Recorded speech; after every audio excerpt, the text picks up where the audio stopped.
everybody. Welcome to Build Brunch, the daily morning show where we talk about the latest topics in pop culture. I'm Brittany Jones-Cooper. I'm Shannon Coffey. I'm Jamie Feldman. And I'm Lucas Tim. Hi, everyone. Today we're going to talk about highlights and surprises from Queen Bee's new Homecoming documentary, how Game of Thrones can spice up your sex life, and why people are taking to Twitter to share words of wisdom from their parents. Plus, Shadowhunter star Luke Baines joins the table. Yeah. But first, You guys, I'm pretty sure Jason Momoa watched our show yesterday because we had a very deep discussion about beards and the bacteria they bring. And, well, we all saw that video that he shaved it all off. I know. It's because of us, and I don't know if that's a good or bad thing. I mean... Yeah, well, you know what's really funny? Because you're a big Jason Momoa fan, and yesterday you were like, ew, beards are gross, and look what he did. I mean, he could get it either way. It doesn't matter I whether he has a beard or not. I don't know. I actually like this. Like, I like the little stubble he left there. I mean, he looks really adorable there. Yeah. And I think when he grows back, just like the perfect little goatee, it'll be good. Well, it's kind of funny that it is, though he's been off Game of Thrones for several years, Khal Drogo is officially gone with his beard being gone, because he says he hasn't shaved it since 2012. I know. And of course, he grew it for that iconic role, and now Game of Thrones is ending. And But then so does every the role beard. he's had, like he's on this show called like Frontier, and he plays like this outdoorsy guy, and he has a beard, and then I think Aquaman. he's been typecast a little bit, so maybe he'll start like wanting to go for more delicate roles. I don't know. I don't think it looks like him anymore. I know. Do you think he can play like a Disney prince now? Like he's like super clean cut? Maybe. His hands are so big and massive. Yeah, I don't know if he could be like a real prince. He's still scary. I feel like if he tried to pick up a princess, he'd just crush her by accident. He'd be like, oops. Woman here. Yeah. I was distracted by the video. Also, is actually like it's a trick. It's not about the beard. It's about the aluminum water cans so that you don't have to use plastic. Right. So I was like, wow, man, great video He's with a trying heart. to promote a cause. You know why? Because he's a good man and he loves the earth. Yeah. Jason Momoa is perfect. He's Beard awesome. or no beard. And it'll grow back. Yeah, it will. Really fast. But actually, we talked about yesterday, if you have a big beard, you have really small testicles. Yeah. So I guess Jason Momoa just has like 2 M&Ms. You take that out of your mouth. But also thinking about it though, his body is He has huge. proportional testicles. Wait, No, we they're don't know very that for tiny. sure. They're very tiny. I want to see. Lisa Bonet would not mess with him otherwise. I wanna see- I don't think we No should way. shame tiny Yeah, testicles. we should not shaming, but He still was able to have kids. You don't need big balls to make children. I say true. big balls overrated. I just think we have to be careful not to say Jason Momoa has small testicles because I know they're not. well, let's. And also because What? he's watching the show. He's obviously Because he watching can't- the show. So. Sue me, Daddy. Sue me. Well, guys, moving on, Time Magazine's 100 Most Influential People list is here. Hollywood celebs, athletes, singers, and politicians are amongst the honorees who have earned their spot on the list for their impact on the world. Let's break it all down. Did you guys have a favorite on this list or some goodies to choose from?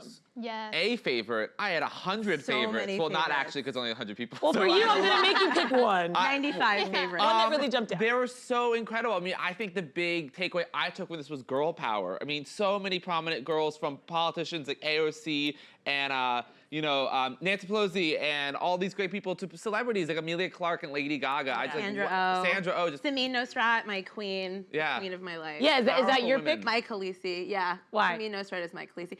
After watching Salt, Fat, Acid, Heat, I was just so taken by her, and she's so joyful. Everything she does is so happy and so pure, and I just love her, and I think it was really well deserved. she was We had her on, on Build Brunch. and she was an angel sent. I'm pretty sure she just descended from the sky and appeared on that couch. Yeah. Like, watch it back, guys. She literally came from She's the sky. one of those like a people who quick came to the fix. table with so much energy. She Yeah. immediately ignited all of us, and I was like, "Oh, I see why you're successful. I see why people love you. I want you to be so successful." Because she Right. just brought this like positive energy. So Yeah, that was I cool to miss see. her. My favorite on the list was India Moore. I love India I more. love them so much. I really can directly identify to them because they're non-binary and they're Puerto Rican, and I feel like they're representing so much of what I am. And right now they're on Twitter kind of bringing up this topic about the term biological woman being very problematic when people differentiate transgender women from biological women. And I just feel like on top of being such a talented actor, a gorgeous model who came from a background of literally being in a foster home, who could have not made it at all, they're now just on top of being talented, are still working for other people, and I really, really, really appreciate that. That's really cool. For me, it was Regina King. Yeah. She was finally honored with an Oscar this year, but she's been working so consistently since she was a teenager when she was on 227. And I love that Viola Davis is the one who wrote her little write-up, because Viola Davis seems like to have gotten more attention in recent years than Regina, but she was like, no, Regina's like one of the reasons I got into the industry, and watching her on 227, like she was every black girl in America, and you cannot find a role that Regina has been bad in. Right. And so I love that she's finally being recognized and given the respect she deserves. Also, she's a director and she like hires women on her staff, and she's like so progressive in all the right ways. I just love seeing her on this list. I think that's kind of what one of the coolest things about this list is that you have people who really love Yeah. the person on the list writing, or admire or respect. You have them writing the piece for them. Yeah. So Right. it's kind of like you get a fangirl moment. Yeah, well, hearing Beyonce's letters about Michelle Obama is incredible, because just thinking, which we'll talk about Beyonce, the impact she's had on us, what Michelle Obama had on Beyonce is Right. quite amazing to think about,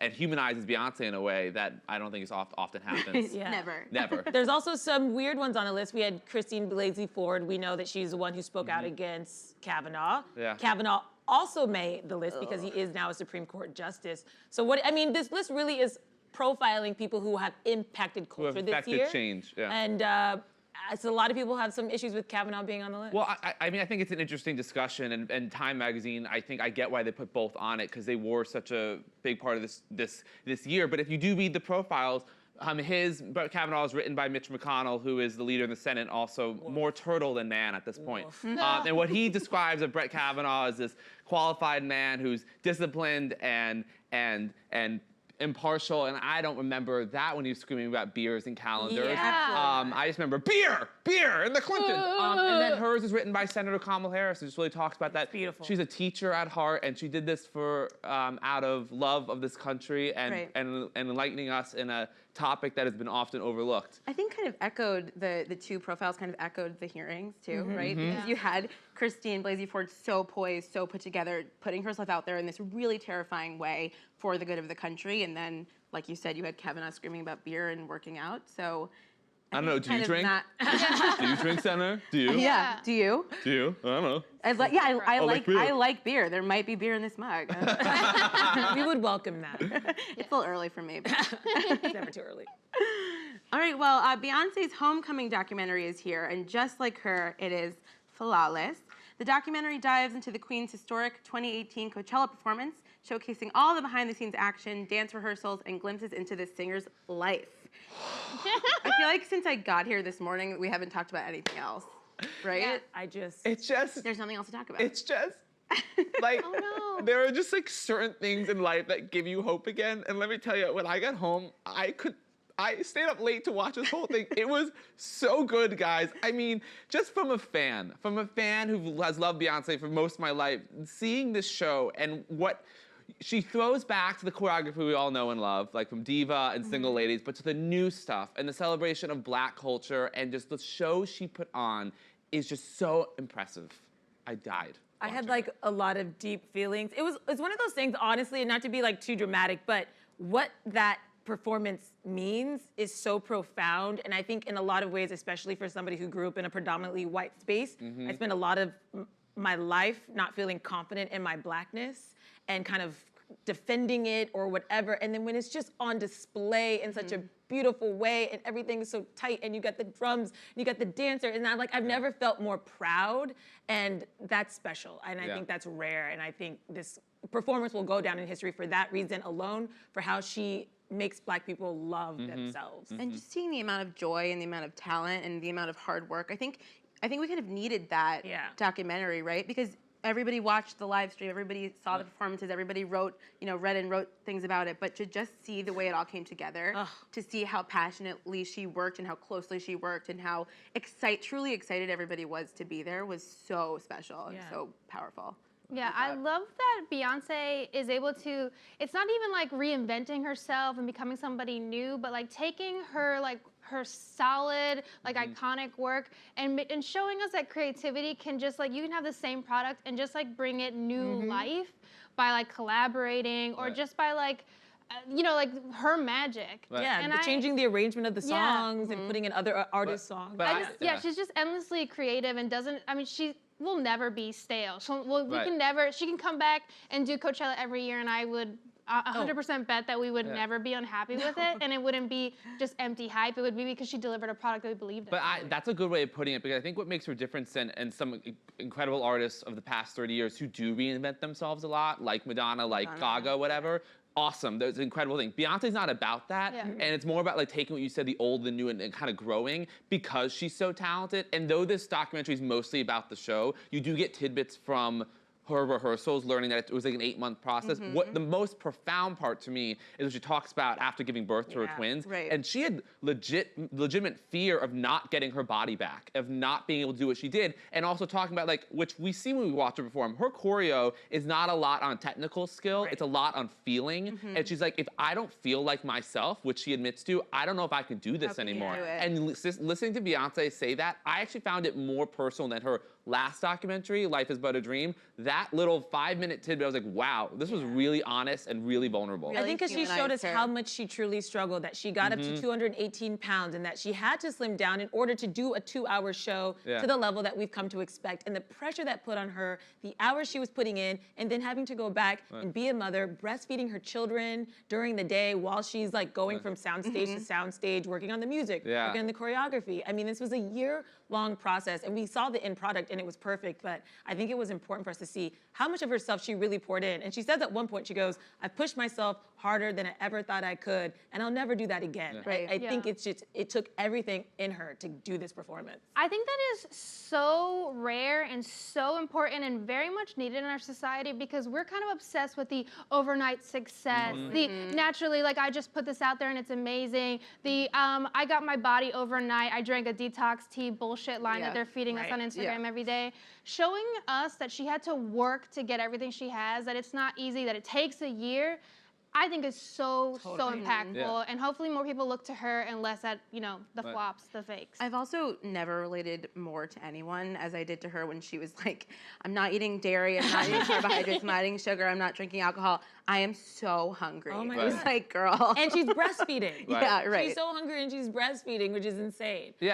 Just as like, it's what, like you were saying, it's like she is by far one of the most, if not the most talented, popular performer that's ever lived. But like, it's not just about talent, because it takes more than that. It is such discipline that she has, which makes her different to some of the greats that come before her. Like, we love Whitney Houston so much, but that girl was not disciplined, and not to her fault, a lot of it.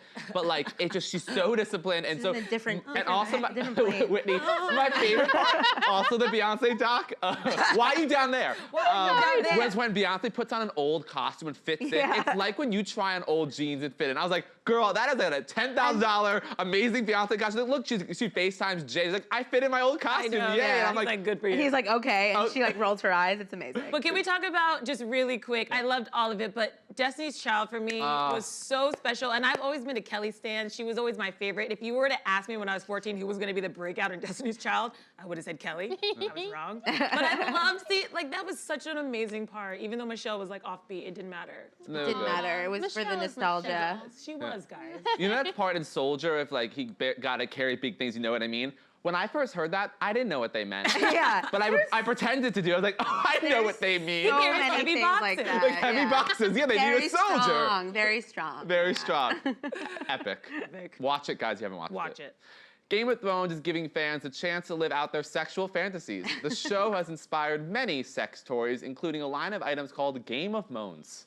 Toys such as a sword of dildos and dragon egg gags are to make users feel like the ultimate Khaleesi in bed.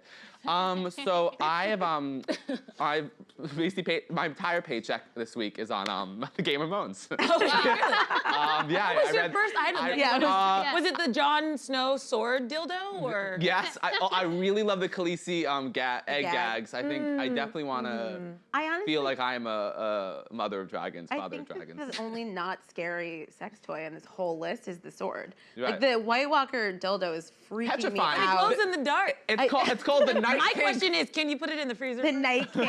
Ooh, God, they get the whole different sensation. Experience. Hot, cold, ice and fire. But I feel like if you choose the Night King's dildo, like you're kind of a dirty, evil person. Like you like to be like, oh yeah, the Night King. What is your sex? No, nothing.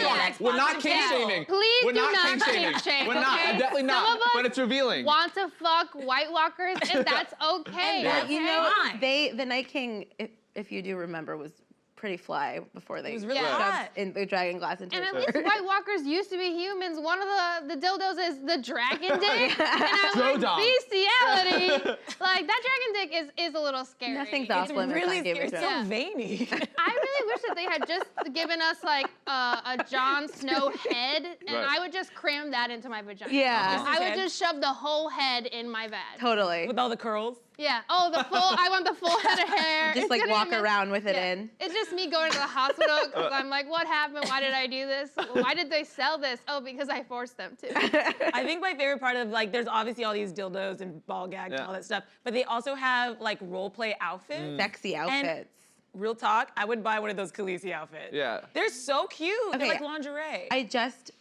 I'm very late to the Game of Thrones. You are? And I started watching it about a month and a half ago, and I caught up. So Welcome. yes, Congratulations. Thank you. So Game of Thrones really is my kink right now, anyway. But I feel like I was so late to the game on dressing up like Khaleesi for Halloween or like Oh, yeah. getting into that world. But I feel like enough time has gone by that maybe I could do it again. Yeah, Maybe cool may- again. she's more into her winter white robes We're in now. fur now. Right. But we could go take it back to season 2 when she's in Karth wearing that blue. Totally. I personally love that Melisandre outfit. Melisandre, she's I know she's done some crazy shit out there. She's a R.I.P. crazy bitch. Shireen, but Melisandre is sexy, and you know what? She's on a mission. And is it misguided? Perhaps. Yeah. She's hot until she takes off that necklace and she's like, ugh. Honestly, you know I like older women. Ages. Older women. Her tits were down to her knees. Hey, some people she's like 4 saggy-ass, million years wrinkly old. titties. Yeah. Yeah. She's had a life. She's aged well for how old she actually is. Right. Like, she still looks like Yeah. she can kind of get it. Yeah. I'll take it. I'll take it for the team. I'll have I'll sex pass. with her. I'm gonna pass. I'll take the dragon dick instead. Do you guys have a favorite Game of Thrones sex scene that pops to mind? Oh Yes. yeah, Grey Worm and Miss Sunday. Oh. it was like so loving So- and so passionate. sweet. And you knew that he was just gonna like put it down because he didn't really have a dick. you Uh-huh. know? Yeah. He was gonna try That's a- so hard, and she was gonna be very. That's a loving one. That's I have a loving one. My favorite, and my favorite maybe 2 people on the show are Sam and Gilly. Oh, when he finally loses Like, his V Sam card. like woke up when he lost his virginity. He was like, "Oh my God, I've been asleep this whole time," and Gilly has. He, But wasn't woke he me also up. injured when yes, they he's, on the, last he's on the boat too, I think. Yes, and he's yeah. like, uh-oh. No, he's not. He's in Castle Black because he got beat up because he defended her. Right. Yeah. I love watching back Oberyn Martell. Ooh. Yeah, that what a babe. sexual fluid Prince of Dorne who sadly loses his head. Yeah. Those They were scenes, sexy. But, like, what a those way with to the go. girls, and they're in the brothel. I'm like, good job, Oberyn. Like brothers, sisters, whatever. Yeah, it Do doesn't up. matter. Do it up. Well, guys, moving on. People are taking to Twitter to reveal life advice from their parents that has stuck with them into adulthood. Many users shared heartwarming advice about kindness, while others shared the wisdom of sending thank you notes. Are your parents wise? Have they passed down any good nuggets to you guys? Oh man, I feel like I am so grateful for my family because without them I'd be so lost. They've given me so many like real good advice, but I'm just gonna go with my mom who gave me ridiculous advice when I was like a young tween and I liked boys. She'd be like, you know what, you should just go up to him and like make out with him like this and then pull away and go, chill. It's just a joke. And walk away. Oh my Your mom God. told you to do- Yeah, and I I'm was gonna like do a that teenager, now. and I was like, Mom, that is like horrible advice. It sounds like I'm mentally unstable. Like, why would I go make out Chill. with someone without their consent? Just grab them and then be like, chill. It's just a joke. Like, it's not a joke. I actually like them. But she my always God. I gave love me your wild mom. advice like that, where I'd be like, I'm too prude for this. She's creating confidence. I like Yeah. it. But look at you like having the wherewithal to chat. See, if that were me, I would have been like, okay. All right. Yeah, okay, Mom, whatever you say, I'm gonna do it. My mom gave me a great one. She told me that I should blame her anytime someone like invites me to something I don't want to go to. Nice. Which I hope none of my friends are watching this because I totally still do it. And I was like, my mom needs help with something. I've used that. My mom is giving me a lot of great personal advice. I'm not going to share here because it's like very serious. But I remember Yeah. one time as a kid, though, and please, I'm just going to preface, my mom is an incredibly nice and funny person, but this kind of sums up something. It's more of a demonstration, but it's advice I took and my brother took. I was a bedwetter. I wet the bed all the time. And when I was little, my older brother was making fun of me mercilessly, like really making fun of me. And my mom goes, Nicholas, come over here for a second. So we're in the kitchen. He comes over. She grabs his hand and pulls a knife. Goes, which finger do you want me to chop off? My brother's like, what? He goes, you're making fun of him or something he can't control. No, I'm going to do that to you, whatever. And I start crying. And Nicholas goes, like, Mom. And my mom's like, oh my God, so I was just teaching you a lesson. Don't make fun of him, so he can't control or whatever.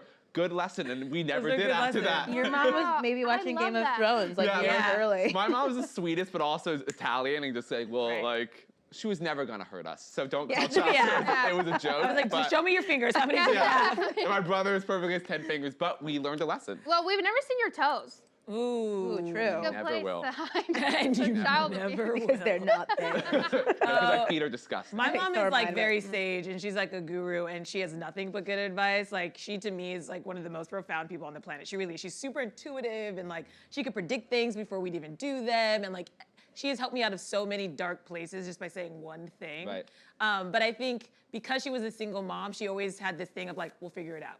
We'll figure it out. Yeah. And that's something I've carried through in my life where like when your back is up against a wall, I never say die. And I think it's because of her because I'm like, we'll figure it out. We'll just figure it out. We'll like do what we gotta do. Yeah. That was like, I think the best piece of armor for me to go through life with. Oh, I like that. That's really serious, but. No, we'll figure it No, it's out. true. I know it's so hard when you think about like how impactful your parents can be in your life and like all the advice they're giving you, like even the bad advice they give, I feel like is still really important. Yeah. Yeah. Sometimes I feel like the bad advice they give is like, because they're scared for you. You know Yeah. what I mean? Like they'll be like, oh, maybe you shouldn't, because they're like, I don't want you to get hurt, or like it's even their bad advice is coming from like a loving, good place. I think a lot of the time. Yeah. I also think it's weird that when you become an adult and you realize that your parents are people. And not like superhuman gods that have been like And leading you on this Yeah. path. It and then happens you're at like, different moments in everyone's lives. exactly. But Some then you're like, earlier wait than- a minute, maybe I don't need to take all of your advice. Was there an Honestly, one age? of the first things that my mom taught me, like her real best advice was, I think I wasn't even 5 yet. I might have been like 4 when she told me like, me and your dad are not perfect. Oh, wow. So like we're gonna be making mistakes, and that set me up for just like an awesome childhood and a great like adulthood because Yeah. I never had that illusion that Right. they were like these know-it-alls who had all the answers. I knew that we were all just human and we were in it together and we were gonna mess up sometimes, and it really took the pressure off. I love that. That team thing, my household is very much like that. It's like, we're gonna do this together. Everybody's chipping in, everybody has chores. We make decisions together. Right. Me and my mom paid for my college together. Like everything was like a joint effort. And I think she was always transparent, like, I'm just a person doing my best, Right. basically. My mom told me when she dies, she'll be sitting between Mother Teresa and Gandhi and waving. So, and drinking a martini. So that's my mom. I really need to have your mom as a guest Yeah. on the show. She'd be great. Okay, She she wants can to host one day. She would love to. Okay. Oh my God, I would love that. But now it's time for today's guest. Luke Baines is best known for his role as the villainous Jonathan Morgenstern on Freeform's hit series Shadowhunters. The series follows a girl who, on her 18th birthday, finds out that she comes from a long line of human-angel hybrids who hunt demons. Take a look. I would love to visit the Prado. You know, I've always wanted to see those botch paintings in person. Botch. Botch paintings. It's Bosch, you idiot. Clary would never get that wrong. Whatever, I was close enough. Tell me, are all ceiling nymphs lent out by the bone chandelier so boneheaded? It's not my fault the words are lame.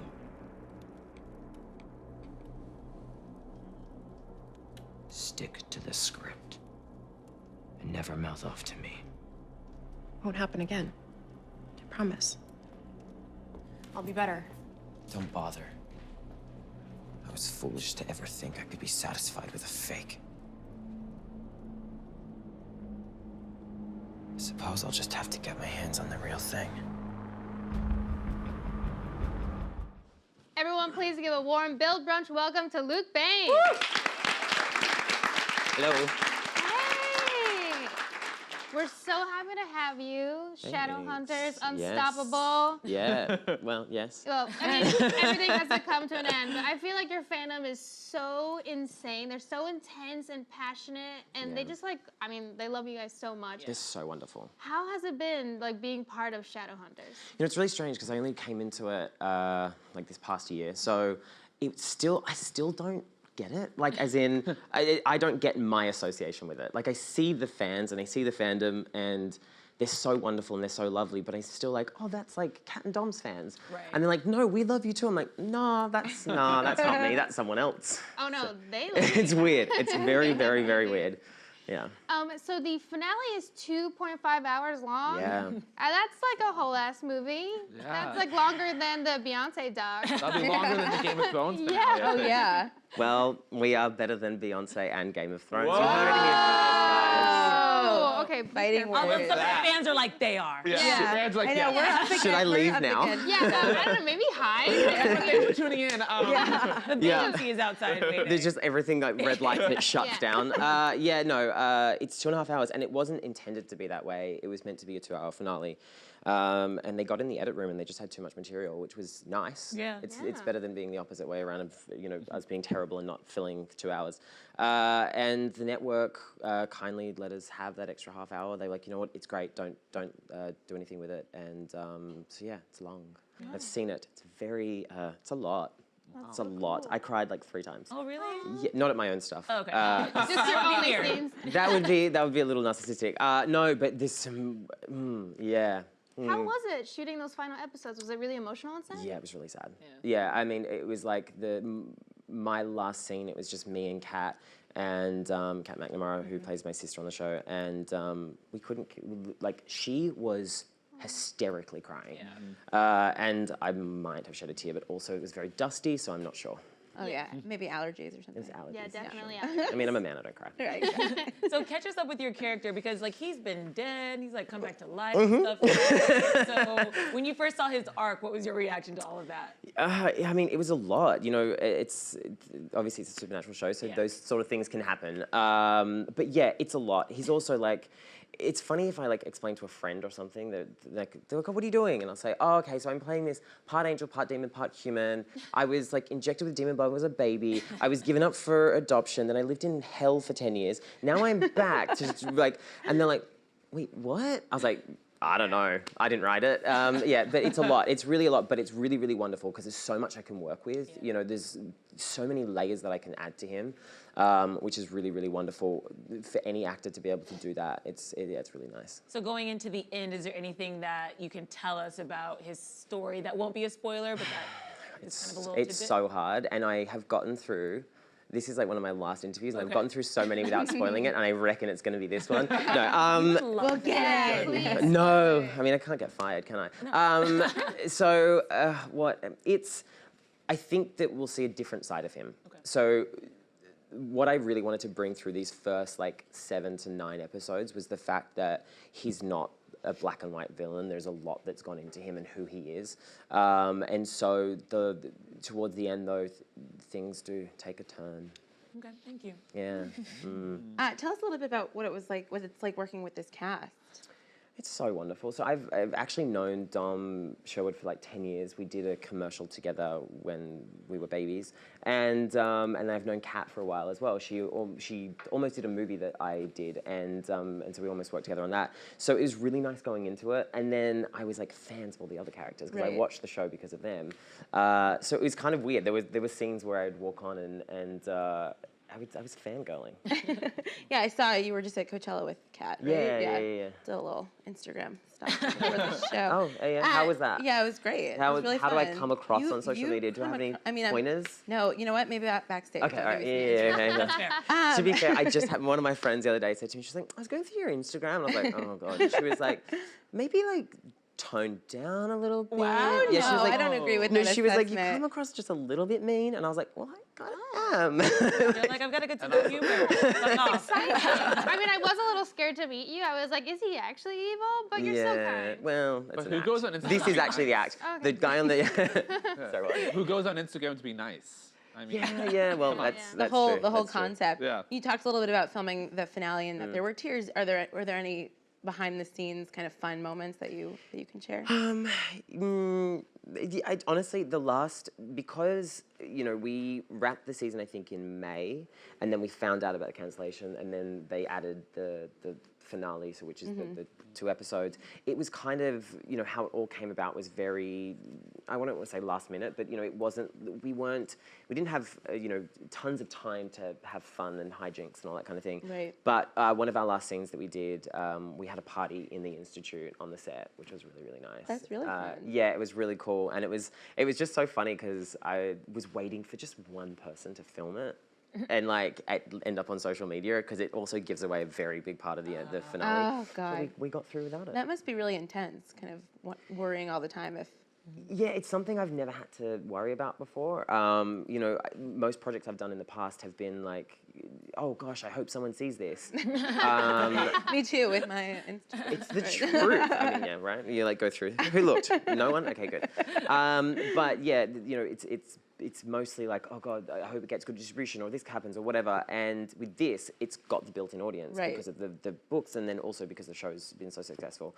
So it was daunting. It was really, really scary, to be honest, especially coming into it. And I just didn't want to ruin it for anyone because that would suck. I understand. Yeah.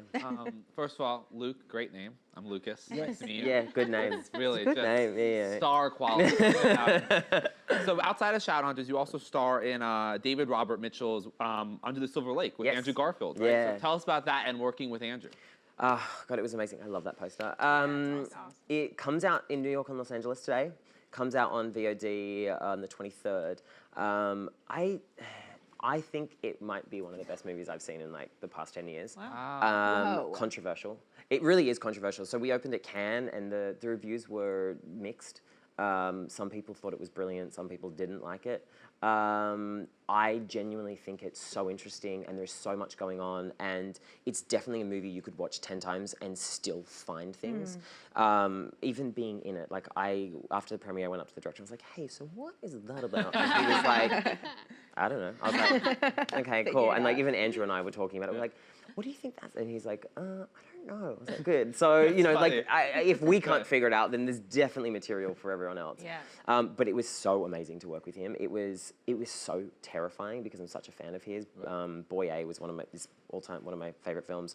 And my first scene, I was naked on a bathroom floor with him, just like doing this scene, very close proximity, and I couldn't look at him in the face. Great way to break the ice. Well, yeah, there's that. Yeah. There's that. Let's go back to that. But I literally, behind the scene photos. I actually do, but it's mostly of the bruises that cover my entire body. Okay. Yeah, it was a lot. It was a lot of scene.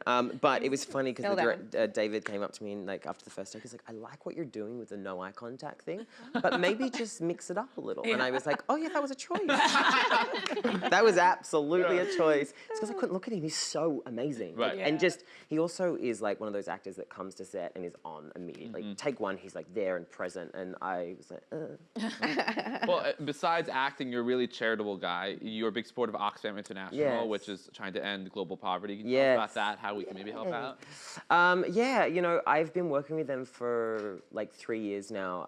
I wanted to start working with a charity that I would work with for the rest of my career. So I researched like the top 50 NGOs and went through all of their corporate profiles, and they had one of the best cost ratios in terms of how much money they get that goes directly into the programs, which I really, really loved. And they also aim for the root cause of things, that rather than just putting a Band-Aid over something, they want to find out why things happen the way they happen and try and change them. It's like one of the programs that they do is like in Africa, they give women seed money to start their own businesses so that they can get out of poverty that way by building their own businesses, which is really, really wonderful. And the last thing I'll say is that we're doing something around the war in Yemen at the moment. There's 16 million of the 27 million that are facing famine, and So many are children. It's a refugee crisis. it's Yeah. insane. And you know, I've actually, one of the most wonderful things about working with a charity, I've had messages from people in Yemen who are dodging bombs and they need our help. So if you want to help, oxfamamerica.com/take action. Yeah. Do it. And then also, which I also love about you, is that clearly you're not from America originally. Wait, you picked up on I that? picked up on that. I'm the smart one. Okay, I see But, how this so works now. you're You're LA. the pretty one. It's okay. Thank you. No worries. What am I? You're the other pretty one. Hang on. We're both. You're the newbie with me.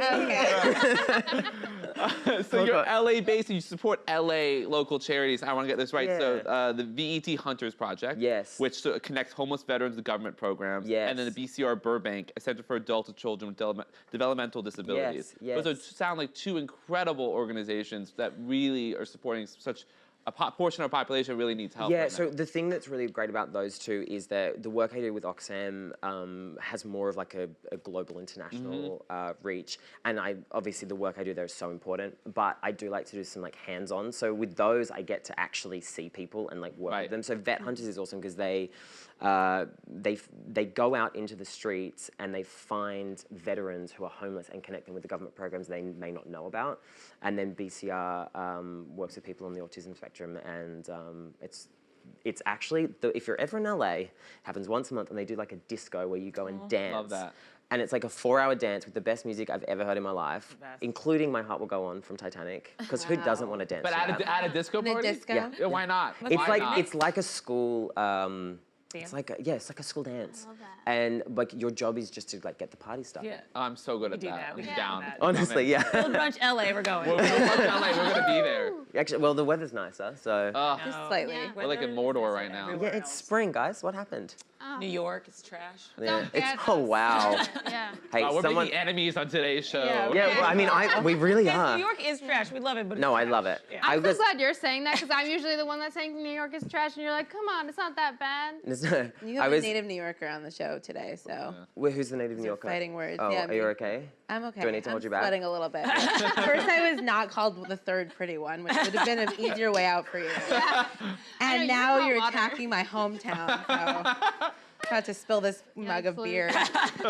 Yeah, but why is there water in here? It's Build Brunch.